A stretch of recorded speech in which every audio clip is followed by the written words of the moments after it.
లోక కళ్యాణం సంస్థ ఆంధ్రప్రదేశ్ ఉభయ తెలుగు రాష్ట్రాల్లో పూజలు, నిత్య కైంకర్యాలు లేక మరియు ఆలయ నిర్మాణాలు మొదలుపెట్టి మధ్యలో ఆగిపోయిన దేవాలయాల పునరుద్ధరణకు, నూతన ఆలయాల నిర్మాణం కొరకు లోక కళ్యాణం ఆధ్యాత్మిక సంస్థ ముందుకొచ్చింది. లోక కళ్యాణం సంస్థ వారు శిథిలావస్థలో ఉన్న ఆలయాలను ధర్మబద్ధంగా, శాస్త్రోక్తంగా ఆలయాలలో పునః ప్రతిష్టలు నిర్వహించి నిత్య ధూప దీప నైవేద్యాలతో నిత్య పూజలు జరిగేలా చేయడం జరుగుతుంది. హిందూ దేవాలయాలకు పూర్వ వైభవాన్ని తేవడమే లక్ష్యంగా, హిందూ ధర్మాన్ని పరిరక్షించడమే పరమావధిగా, భక్తుల కోరికలు నెరవేరే విధంగా, దేవతామూర్తుల అనుగ్రహంతో దేశం సుభిక్షంగా, ప్రజలు సుఖ సంతోషాలతో ఉండాలనే మహత్తర ఉద్దేశంతో ఈ బృహత్ కార్యక్రమం చేపట్టడం జరిగింది. తెలుగు రాష్ట్రాల్లో ఆలయాల అభివృద్ధికి తోడ్పడాలి అనుకునే ట్రస్టీలు మరియు గ్రామస్తులు తమ ఆలయ వివరాలతో లోక కళ్యాణం సంస్థను సంప్రదించగలరు. అలానే సామూహిక మహామృత్యుంజయ హోమములను అతి తక్కువ ఖర్చుతో మునుపెన్నడూ చూడని విధంగా శాస్త్రోక్తంగా నిర్వహించడం జరుగుతుంది. హిందువులందరం ఒక్కటై హిందూ దేవాలయాలను కాపాడుకుందాం. తెలుగు రాష్ట్రాలు అంటే దేవతల నిలయాలు అని చెప్పుకునేలా చేద్దాం. వివరాలకు చైర్మన్ లోక కళ్యాణం దైవిక సంస్థ, ఒంగోలు, ఆంధ్రప్రదేశ్. వివరాలకు 7997257966 కు సంప్రదించగలరు. గమనిక: ఈ కార్యక్రమం పూర్తిగా లోక కళ్యాణం దైవిక సంస్థ ఆధ్వర్యంలో నిర్వహించబడుతుంది. ఈ సేవలకు రాష్ట్ర ప్రభుత్వ దేవాదాయ శాఖ వారికి ఎటువంటి సంబంధం లేదు. ఆలయాల పాలక మండలి ఈ విషయాన్ని గమనించగలరు.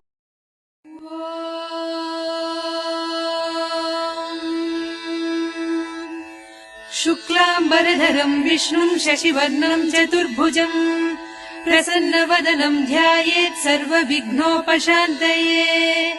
शुक्लाम्बरधरं विष्णुं शशिवर्णं चतुर्भुजं प्रसन्नवदनं ध्यायेत् सर्वविघ्नोपशान्तये। यस्य द्विरतवक्त्राद्याः पारिषद्याः परश्शतम् विघ्नं निघ्नन्ति सततं विश्वक्सेनं तमाश्रये। व्यासं वसिष्ठनप्तारं शक्तेः पौत्रमकल्मषम् पराशरात्मजं वन्दे सुकतातं तपोनिधिम्। व्यासाय विष्णुरूपाय व्यासरूपाय विष्णवे नमो वै ब्रह्मनिधये वासिष्ठाय नमो नमः। अविकाराय शुद्धाय नित्याय परमात्मने सदैकरूपरूपाय विष्णवे सर्वजिष्णवे। यस्य स्मरणमात्रेण जन्म संसारबन्धनात् विमुच्यते नमस्तस्मै विष्णवे प्रभविष्णवे। ॐ नमो विष्णवे प्रभविष्णवे। श्रीवैशम्पायन उवाच श्रुत्वा धर्मानशेषेण पावनानि च सर्वशः युधिष्ठिरः शान्तनवं पुनरेवाभ्यभाषत। युधिष्ठिर उवाच किमेकं दैवतं लोके किं वाप्येकं परायणम् स्तुवन्तः कं कमर्चन्तः प्राप्नुयुर्मानवा शुभम्। को धर्मः सर्वधर्माणां भवतः परमो मतः किं जपन्मुच्यते जन्तुर्जन्म संसारबन्धनात्। श्रीभीष्म उवाच जगत्प्रभुं देवदेवमनन्तं पुरुषोत्तमम् स्तुवन्नाम सहस्रेण पुरुषः सततोत्थितः तमेव चार्चयन् नित्यं भक्त्या पुरुषमव्ययम् ध्यायन् स्तुवन् नमस्यंश्च यजमानस्तमेव च। अनादिनिधनं विष्णुं सर्वलोकमहेश्वरम् लोकाध्यक्षं स्तुवन् नित्यं सर्वदुःखादिगो भवेत्। ब्रह्मण्यं सर्वधर्मज्ञं लोकानां कीर्तिवर्धनम् लोकनाथं महद्भूतं सर्वभूतभवोद्भवम्। एष मे सर्वधर्माणां धर्मोऽधिकतमो मतः यद्भक्त्या पुण्डरीकाक्षं स्तवैरर्चेन्नरः सदा। परमं यो महत्तेजः परमं यो महत्तपः परमं यो महद्ब्रह्म परमं यः परायणम् पवित्राणां पवित्रं यो मङ्गलानां च मङ्गलम् दैवतं देवतानां च भूतानां यो व्ययः पिता यतः सर्वाणि भूतानि भवन्त्यादियुगागमे यस्मिंश्च प्रलयम् यान्ति पुनरेव युगक्षये तस्य लोकप्रधानस्य जगन्नाथस्य भूपते विष्णोर्नाम सहस्रम् मे शृणु पापभयापहम् यानि नामानि गौणानि विख्यातानि महात्मनः ऋषिभिः परिगीतानि तानि वक्ष्यामि भूतये ऋषिर्नाम्नाम् सहस्रस्य वेदव्यासो महामुनिः छन्दोऽनुष्टुप् तथा देवो भगवान् देवकीसुतः अमृतांशूद्भवो बीजम् शक्तिर्देवकीनन्दनः त्रिसामाहृदयम् तस्य शान्त्यर्थे विनियुज्यते विष्णुम् जिष्णुम् महाविष्णुम् प्रभविष्णुम् महेश्वरम् अनेकरूपदैत्यान्तम् नमामि पुरुषोत्तमम् अस्य श्रीविष्णोर्दिव्यसहस्रनामस्तोत्र महामन्त्रस्य श्रीवेदव्यासो भगवान् ऋषिः अनुष्ठुप् छन्दः श्रीमहाविष्णुः परमात्मा श्रीमन्नारायणो देवता अमृतांशोद्भवो भानुरिति बीजम् देवकीनन्दनः स्रष्टेति शक्तिः उद्भवः क्षोभणो देव इति परमो मन्त्रः शङ्खभृन्नन्दकी चक्रेति कीलकम् शार्ङ्गधन्वा गदाधर इत्यस्त्रम् रथाङ्गपाणिरक्षोभ्य इति नेत्रम् त्रिसामा सामगः सामेति कवचम् आनन्दम् परब्रह्मेति योनिः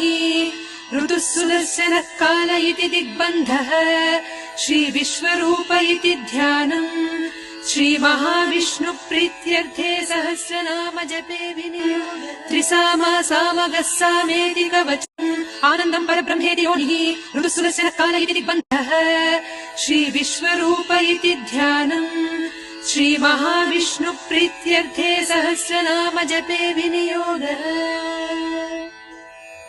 ध्यानम् क्षीरोदन्वत्प्रदेशे शुचिमणिविलसत्सैकते मौक्तिकानाम् माला क्लुप्तासनस्थ स्फटिकमणिनिभैर्मौक्तिकैर्मण्डिताङ्गः शुभ्रैरभ्रैरदभ्रैरुपरि विरचितैर्मुक्तपीयूषवर्षैः आनन्दीनः पुनीयादरि नलिन गदा शङ्खपाणिर्मुकुन्दः भूः पादौ यस्य नाभिर्वियदसुरनिलश्चन्द्रसूर्यौ च नेत्रे कर्णावासाः शिरोद्यौर्मुखमपि दहनो यस्य वास्तेयमब्धिः अन्तस्थम् यस्य विश्वम् सुरनरखगो भोगि गन्धर्वदैत्यैः चित्रम् रम्यते तम् त्रिभुवन वपुषम् विष्णुमीशम् नमामि ॐ नमो भगवते वासुदेवाय शान्ताकारम् भुजगशयनम् पद्मनाभम् सुरेशम्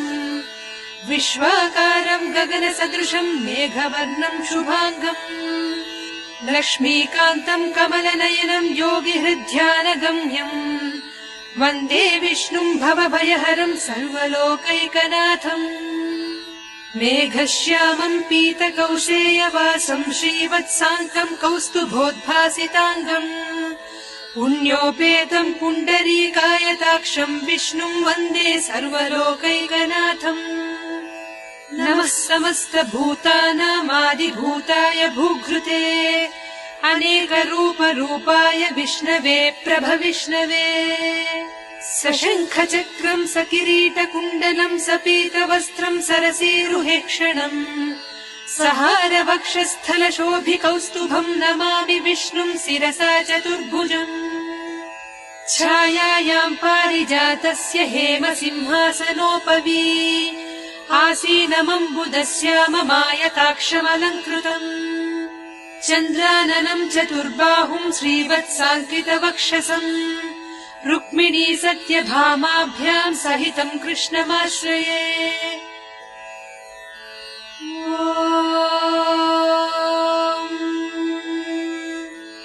विश्वम् विष्णुर्वषट्कारो भूतभव्यभवत्प्रभुः भूतकृद्भूतभृद्भावो भूतात्मा भूतभावनः भूतात्मा परमात्मा च मुक्तानाम् परमागतिः अव्ययः पुरुषः साक्षी क्षेत्रज्ञोऽक्षर एव च योगो योगविदाम् नेता प्रधानपुरुषेश्वरः नारसिंहवपुः श्रीमान् केशवः पुरुषोत्तमः सर्वः शर्वः शिवस्थाणुर्भूतादिर्निधिरव्ययः सम्भवो भावनो भर्ता प्रभवः प्रभुरीश्वरः स्वयम्भूः शम्भुरादित्यः पुष्कराक्षो महास्वनः अनादिनिधनो धाता विधाता धातुरुत्तमः अप्रमेयो हृषीकेशः पद्मनाभो वरप्रभुः विश्वकर्मा मनुस्त्वष्टा स्थविष्ठस्थविरो ध्रुवः अग्राह्यः शाश्वतः कृष्णो लोहिताक्षप्रतर्दनः प्रभूतस्त्रितकुब्धाम पवित्रम् मङ्गलम् परम् ईशानः प्राणदः प्राणो ज्येष्ठः श्रेष्ठः प्रजापतिः हिरण्यगर्भो भूगर्भो माधवो मधुसूदनः ईश्वरो विक्रमी धन्वी मेधावी विक्रमक्रमः अनुत्तमो दुराधर्षः कृतज्ञः कृतिरात्मवान् सुरेशः शरणम् शर्म विश्वरेताः प्रजाभवः अहः संवत्सरो व्याळः प्रत्ययः सर्वदर्शनः अजः सर्वेश्वरः सिद्धः सिद्धिः सर्वादिरच्युतः वृषा कपिरमेयात्मा सर्वयोगविनिःश्रुतः वसुर्वसुमनाः सत्यः समात्मा संमितः समः अमोघः पुण्डरीकाक्षो वृषकर्मा वृषाकृतिः रुद्रो बहुशिरा बभ्रुर्विश्वयोनिः शुचिश्रवाः अमृतः शाश्वतस्थाणुर्वरारोहो महातपाः सर्वगः सर्वविद्भानुर्विश्वक्सेनो जनार्दनः वेदो वेदविदव्यङ्गो वेदाङ्गो वेदवित्कविः लोकाध्यक्षः सुराध्यक्षो धर्माध्यक्षः कृताकृतः चतुरात्मा चतुर्व्यूहश्चतुर्दंष्ट्रश्चतुर्भुजः भ्राजिष्णुर्भोजनम् भोक्ता सहिष्णुर्जगदादिजः अनघो विजयो जेता विश्वयोनिः पुनर्वसुः उपेन्द्रो वामनप्रांशुरमोघः शुचिरूर्जितः अतीन्द्रः सङ्ग्रहः सर्गो धृतात्मा नियमो यमः वेद्यो वैद्यः सदा योगी वीरः माधवो मधुः अतीन्द्रियो महामायो महोत्साहो महाबलः महाबुद्धिर्महावीर्यो महाशक्तिर्महाद्युतिः अनिर्देश्य वपुः श्रीमान् अमेयात्मा महाद्विधृत् महेश्वासो महीभर्ता श्रीनिवासः सताङ्गतिः अनिरुद्धः सुरानन्दो गोविन्दो गोविदाम्बतिः मरीचिर्दमनो हंसः सुवर्णो भुजगोत्तमः हिरण्यनाभः सुतपाः पद्मनाभः प्रजापतिः अमृत्युः सर्वदृक्सिंहः सन्धाता सन्धिमान् स्थिरः अजो दुर्मर्षणः शास्ता विश्रुतात्मा सुरारिः गुरुर्गुरुतमो धाम सत्यः सत्यपराक्रमः निमिषो निमिषस्रग्वी वाचस्पतिरुदारधीः अग्रणीर्ग्रामणी श्रीमान् न्यायो नेता समीरणः सहस्रमूर्धा विश्वात्मा सहस्राक्षः सहस्रपात् आवर्तनो निवृत्तात्मा संवृतः सम्प्रमर्दनः अहः संवर्तको वह्निरनिलो धरणीधरः सुप्रसादवसुः उपेन्द्रो वामनप्रांशुरमोघः शुचिरूर्जितः अतीन्द्रः सङ्ग्रहः सर्गो धृतात्मा नियमो यमः वेद्यो वैद्यः सदा योगी वीरः माधवो मधुः अतीन्द्रियो महामायो महोत्साहो महाबलः महाबुद्धिर्महावीर्यो महाशक्तिर्महाद्युतिः अनिर्देश्य वपुः श्रीमान् अमेयात्मा महाद्विधृत् महेश्वासो महीभर्ता श्रीनिवासः सताङ्गतिः अनिरुद्धः सुरानन्दो गोविन्दो गोविदाम्बतिः मरीचिर्दमनो हंसः सुवर्णो भुजगोत्तमः हिरण्यनाभः सुतपाः पद्मनाभः प्रजापतिः अमृत्युः सर्वदृक्सिंहः सन्धाता सन्धिमान् स्थिरः अजो दुर्मर्षणः शास्ता विश्रुतात्मा